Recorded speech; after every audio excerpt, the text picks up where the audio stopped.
Assistant commandant 2003 का ये सवाल है। In the constitution of India promotion of international peace and security is included in, यानी भारत के संविधान में अंतर्राष्ट्रीय राष्ट्र शांति और सुरक्षा को बढ़ावा देना इनमें से किसमें शामिल है। चार ऑप्शन दिए गए हैं। प्रियम्बल ऑफ द कॉन्स्टिट्यूशन यानी प्रस्तावना, directive principles of state policy, fundamental duties और नाइन्थ शेड्यूल। इससे पहले जानते हैं जो प्रियम्बल है यानी प्रस्तावना, इसे लिया गया था ऑब्जेक्टिव रिजोल्यूशन से, जिसे जवाहरलाल नेहरू ने पेश किया था कॉन्स्टिट्यूएंट असेंबली में, और इसे 22 जनवरी 1947 को अपना लिया गया था।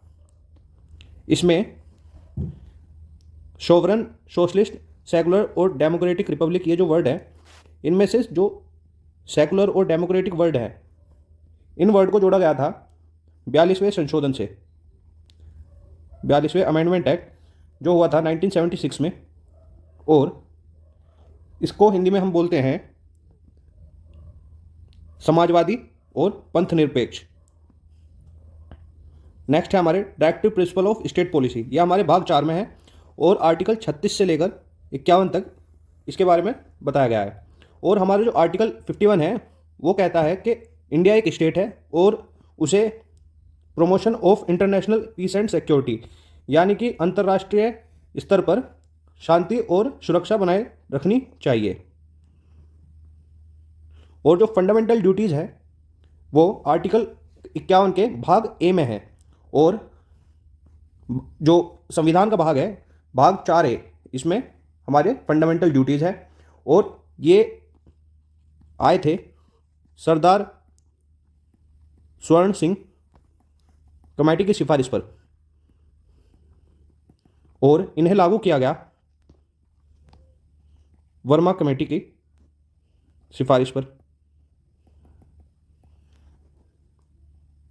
पहले हमारे 10 फंडामेंटल ड्यूटीज़ थी और इन्हें जोड़ा गया था 42वें संविधान संशोधन यानी अमेंडमेंट एक्ट 1976 में, और इसके बाद एक और जोड़ दी गई इसमें राइट टू एजुकेशन, और ये जोड़ी गई 86th अमेंडमेंट एक्ट से जो हुआ 2002 में।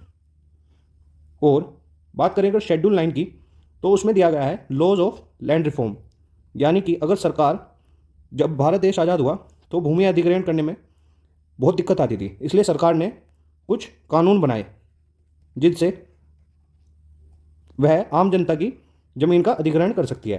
और इन कानूनों को जोड़ा गया पहला संविधान संशोधन करके जो हुआ 1951 में, और पहले इन्हें कोर्ट में नहीं ले जाया जा सकता था, लेकिन संविधान पीठ की एक बैठक में जो 2007 में हुई, उसमें कहा गया कि इन्हें कोर्ट में ले जाया जा सकता है अगर मामला फंडामेंटल राइट्स के हनन से जुड़ा हुआ हो, और सुप्रीम कोर्ट इसकी जांच करेगी, यानी शेड्यूल 9 को अब कोर्ट में ले जाया जा सकता है सिर्फ तभी जब फंडामेंटल राइट्स का हनन हो रहा होगा। तो आपको अपने सवाल का जवाब मिल गया होगा। तो इंटरनेशनल पीस एंड सिक्योरिटी हमारा आएगा directive principles of state policy के अंदर।